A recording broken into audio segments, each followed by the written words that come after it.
जब हम कोरोना की बात करते हैं तो सिहर उठते हैं। वही मंजर हमें दिखाई देता है, लाशों से अटे पड़े शमशान घाट और हॉस्पिटल्स के बेड, लंबी कतारें और कतारों में दम तोड़ते लोग। क्या वही मंजर फिर से लौट रहा है?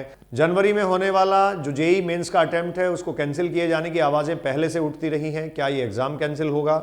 अप्रैल का दूसरा अटेम्प्ट जेईई मेंस का है, क्या ये कैंसिल होगा? नीट का एग्ज़ाम मई में होने वाला है, क्या इस पर कोई असर पड़ेगा? और उसके बाद सीयूईटी के एग्जाम्स हैं, एनटीए जो आयोजित करवाने जा रहा है, क्या इस पर असर पड़ेगा? दोस्तों नमस्कार। चीन में तबाही का मंजर आप देख ही रहे होंगे। क्या इस बीच कोरोना की दस्तक भारत में भी होगी? आप बहुत सारी साइंटिफिक रिपोर्ट्स और फैक्ट्स को चेक कर ही रहे होंगे।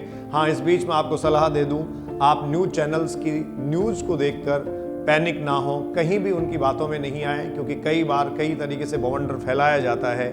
आपको बताया गया होगा कोरोना का BF.7 वेरिएंट आ चुका है। भारत में भी इसके कई मामले मिल चुके हैं। आज इस वीडियो में मैं आपसे बात करूंगा भारत सरकार की तैयारियों, भारत और स्टेट की हमारी जो सरकारें हैं उनकी गाइडलाइंस और उनकी तैयारियों के साथ साथ आने वाली परीक्षाओं पर इस कोरोना का क्या असर हो सकता है। जैसा कि आपको पता है, देश की राष्ट्रीय परीक्षा एजेंसी एनटीए जनवरी में प्रस्तावित कर चुकी है जेईई मेंस का एग्ज़ाम। उसके बाद मई में प्रस्तावित है नीट का एग्ज़ाम, अप्रैल में प्रस्तावित जेईई का दूसरा एक अटेम्प्ट है और सीयूईटी के एग्ज़ाम भी मई और जून में प्रस्तावित हैं। सीयूईटी पीजी का एग्ज़ाम भी जो है बच्चों वो प्रस्तावित है मई में। तो इस प्रकार से इन परीक्षाओं पर क्या असर पड़ेगा और कोरोना की ये जो दस्तक है वो कितनी नुकसानदायक और कितनी खतरनाक साबित हो सकती है। जब हम कोरोना की बात करते हैं तो सिहर उठते हैं। वही मंजर हमें दिखाई देता है, लाशों से अटे पड़े शमशान घाट और हॉस्पिटल्स के बेड, लंबी कतारें और कतारों में दम तोड़ते लोग। क्या वही मंजर फिर से लौट रहा है? क्या ऐसा फिर से होने वाला है? चीन के अगर वर्तमान हालातों की बात करें, आंकड़ों की बात करें, तो चीन में अभी तक जो मरने वालों की संख्या है वो आधिकारिक तौर पर बहुत अधिक नहीं हुई है, लेकिन हाँ, नए साल तक चीन में मरने वालों का आंकड़ा 10 लाख के करीब पहुंचने की संभावना है। ये मैथमेटिकल कैलकुलेशन और बीबीसी के एक सोर्स से मैंने डेटा लिया है। इसके अलावा वहाँ की जो पॉपुलेशन है, आबादी है, उसके संक्रमण की रफ्तार अगर देखें तो ये BF.7 वेरिएंट काफ़ी तेज़ी से संक्रमण कर रहा है, ट्रांसमिट हो रहा है और इसका इंक्यूबेशन पीरियड भी शॉर्ट है। साइंस के स्टूडेंट्स ज़्यादा अच्छे से इस बात को समझ पाएंगे और आम और साधारण भाषा में अगर कहूँ तो बहुत तेज़ी से, बहुत जल्दी से ये फैल रहा है। एक पेशेंट से दूसरे पेशेंट में, एक से दूसरे में संक्रमण बहुत तेज़ी से हो रहा है और साथ में बहुत कम टाइम में ये निकल रहा है। 10 से 12 दिन का जो टाइम पीरियड है उसमें ये इंक्यूबेशन पीरियड अपना कंप्लीट कर लेता है। जी हाँ, परीक्षाओं पे आते हैं। जनवरी में होने वाला जो जेईई मेंस का अटेम्प्ट है उसको कैंसिल किए जाने की आवाज़ें पहले से उठती रही हैं। क्या ये एग्ज़ाम कैंसिल होगा? अप्रैल का दूसरा अटेम्प्ट जेईई मेंस का है, क्या ये कैंसिल होगा? नीट का एग्ज़ाम मई में होने वाला है, क्या इस पर कोई असर पड़ेगा? और उसके बाद सीयूईटी के एग्जाम्स हैं, एनटीए जो आयोजित करवाने जा रहा है, क्या इस पर असर पड़ेगा? देखिए, तथ्यात्मक आंकड़ों की बात करें और थोड़ा सा विश्लेषण जो है उस पर गौर फरमाएं तो कोविड की जो चौथी लहर भारत में आ रही है वो दस्तक दे रही है जनवरी में। कुछ केसेज BF.7 वेरिएंट के हमें देखने को भी मिले हैं और ये केसेज जो हैं वो लगातार बढ़ते जा रहे हैं। भारत में पिछले 48 घंटों में इन आंकड़ों के बढ़ने का जो प्रतिशत है, जो दर है, वो 14-15% आंकी गई है। 14-15% रेट से ये बढ़ रहे हैं, तो निश्चित तौर पर ये जो है वो तेज़ी से बढ़ने की संभावना तो है। लेकिन मुझे लगता है कि जनजीवन उतना अस्त व्यस्त नहीं होगा, चीज़ें उतनी प्रभावित नहीं होंगी।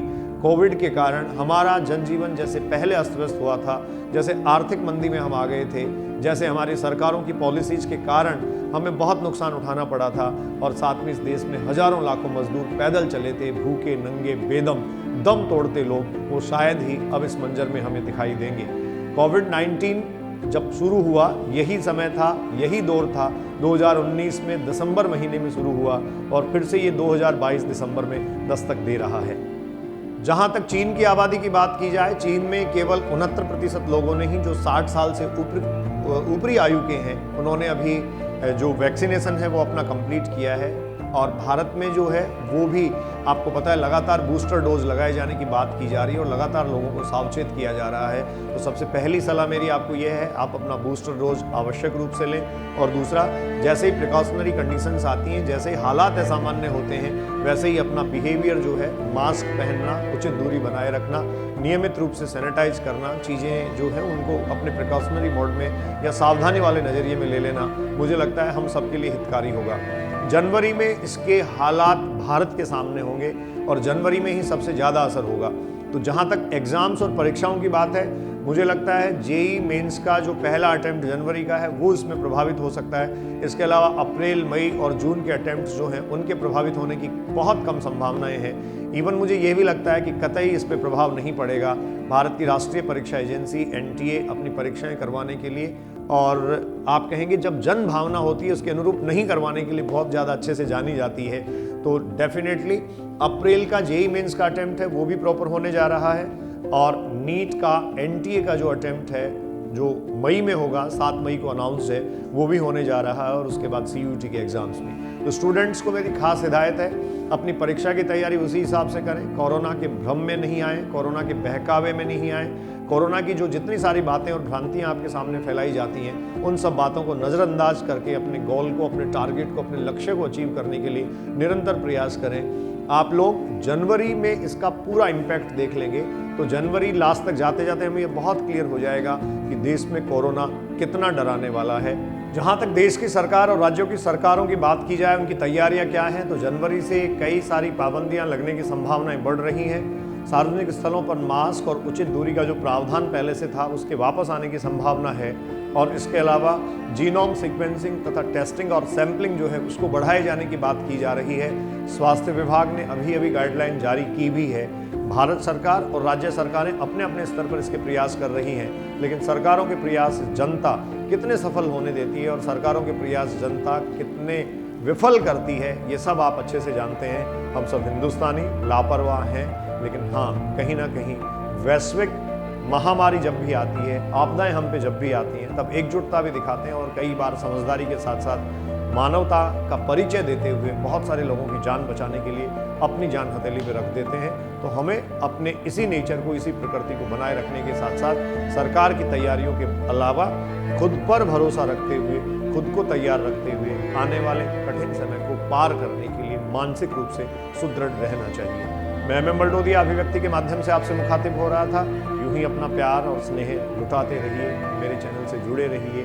आप तक ऑथेंटिक इन्फॉर्मेशन पहुंचाने के लिए, अधिकृत सूचनाएं पहुंचाने के लिए अभिव्यक्ति सदैव कटिबद्ध है, प्रतिबद्ध है। बहुत बहुत धन्यवाद। नमस्कार।